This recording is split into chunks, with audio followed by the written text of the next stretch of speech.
When day broke, he flew down the river and had a bath. "What a remarkable phenomenon," said the professor of ornithology as he was passing over the bridge. "A swallow in the winter." And he wrote a long letter about it to the local newspaper. Everyone quoted it, and it was full of so many words that they could not understand. "Tonight I go to Egypt," said the swallow, and he was in high spirits at the prospect. He visited all the public monuments and sat a long time on top of the church steeple. Wherever he went, the sparrows chirruped and said to each other, "What a distinguished stranger!" So he enjoyed himself very much.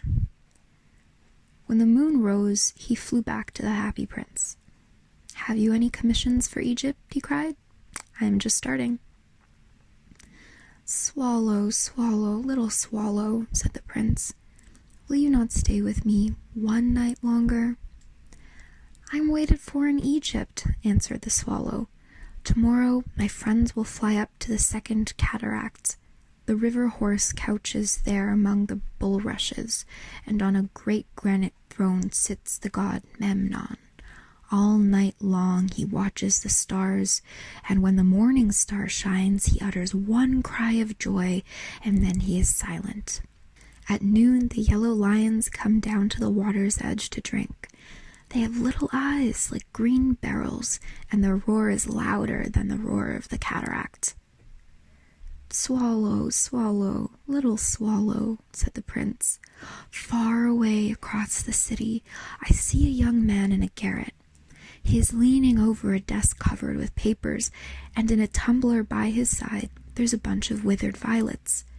His hair is brown and crisp, and his lips are red as a pomegranate, and he has large and dreamy eyes. He's trying to finish a play for the director of the theater, but he's too cold to write anymore. There's no fire in the gate, and the hunger has made him faint."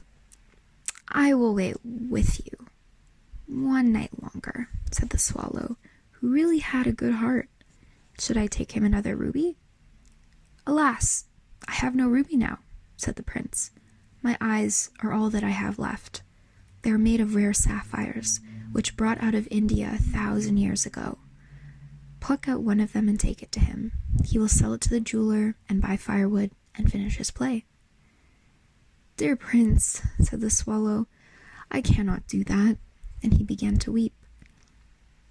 "Swallow, swallow, little swallow," said the prince, "do as I command you." So the swallow plucked out the prince's eye and flew away to the student's garret. It was easy enough to get in, as there was a hole in the roof. Through this he darted and came into the room. The young man had his head buried in his hands, so he did not hear the flutter of the bird's wings, and when he looked up, he found the beautiful sapphire laying on the withered violets. "I'm beginning to be appreciated," he cried. "This is from some great admirer. Now I can finish my play." And he looked quite happy. The next day the swallow flew down to the harbor.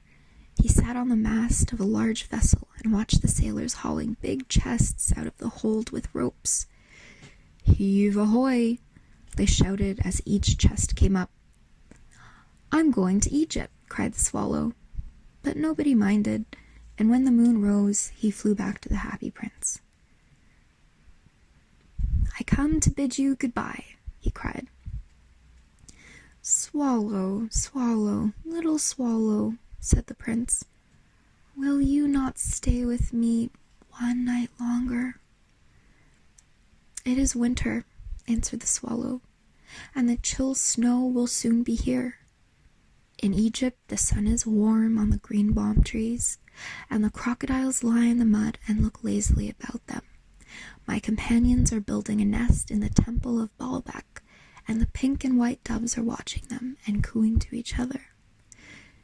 Dear prince, I must leave you, but I will never forget you, and next spring I will bring you back 2 beautiful jewels in place of those that you have given away. The ruby shall be redder than a rose, and the sapphire shall be as blue as the great sea." "In the square below," said the Happy Prince, "there stands a little match girl. She has let her matches fall in the gutter, and they are all spoiled. Her father will beat her if she does not bring home some money, and she is crying. She has no shoes or stockings, and her little head is bare. Pluck out my other eye and give it to her, and her father will not harm her. I will stay with you 1 night longer, said the swallow, but I cannot pluck out your eye. You would be quite blind then. Swallow, swallow, little swallow, said the prince, do as I command you. So he plucked out the prince's other eye and darted down with it. He swooped past the match girl and slipped the jewel into the palm of her hand. What a lovely bit of glass, cried the little girl, and she ran home, laughing. Then the swallow came back to the prince. You are blind now, he said, so I will stay with you, always. No, little swallow, said the poor prince, you must go away to Egypt. I will stay with you always, said the swallow, and he slept at the prince's feet. All the next day he sat on the prince's shoulder and told him stories of what he had seen in strange lands.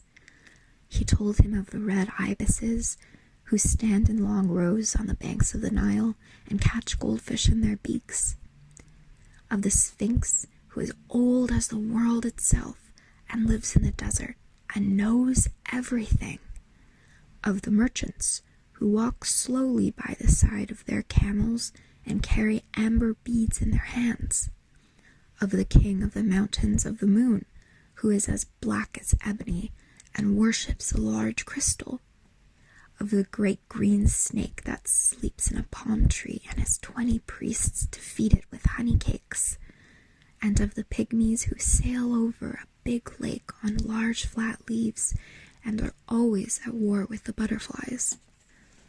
Dear little swallow, said the prince, you tell me of marvelous things, but more marvelous than anything is the suffering of men and of women. There is no mystery so great as misery. Fly over my city, little swallow, and tell me what you see there. So the swallow flew over the great city and saw the rich making merry in their beautiful houses while the beggars were sitting at the gates. He flew into dark lanes and saw the white faces of starving children looking listlessly at the black streets. Under the archway of a bridge, 2 little boys were lying in one another's arms to try and keep themselves warm. How hungry we are, they said.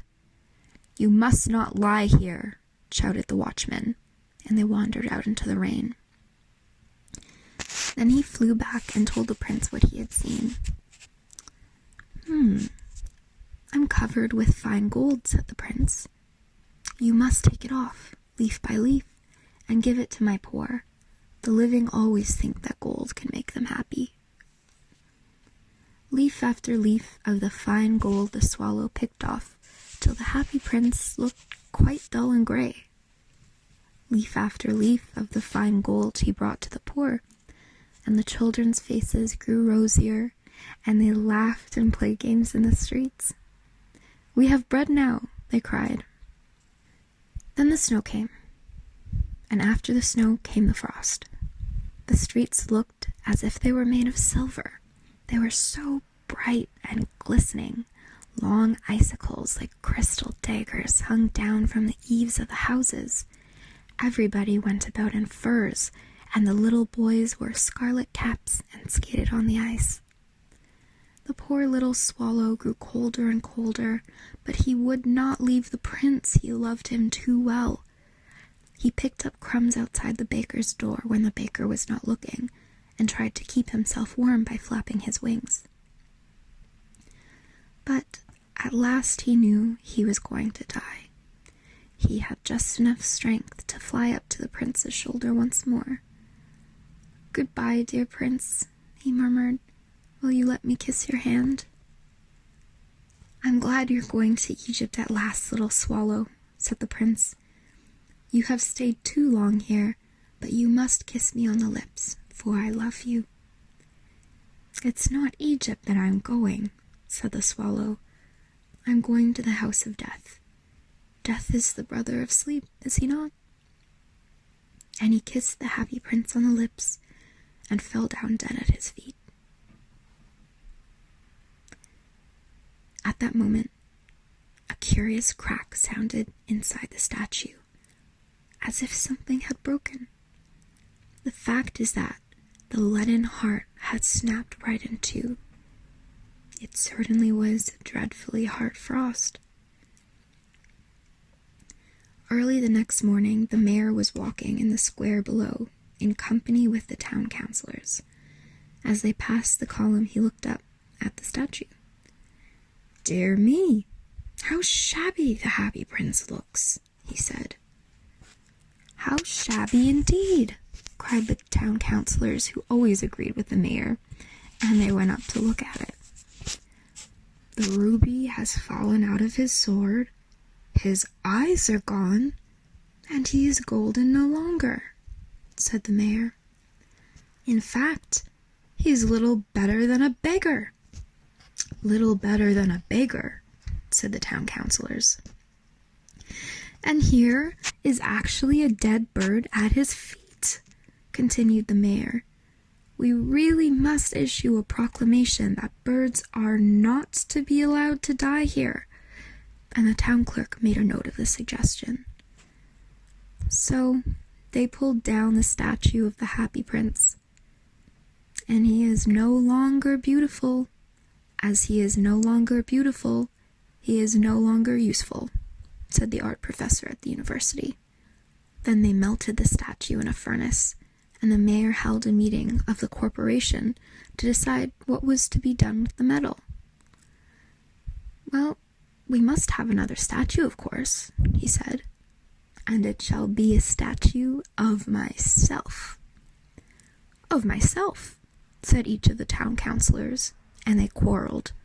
When I last heard of them, they were quarreling still. "What a strange thing," said the overseer of the workmen at the foundry. "The broken lead heart will not melt in the furnace. We must throw it away." So they threw it on a dust heap where the dead swallow was also lying.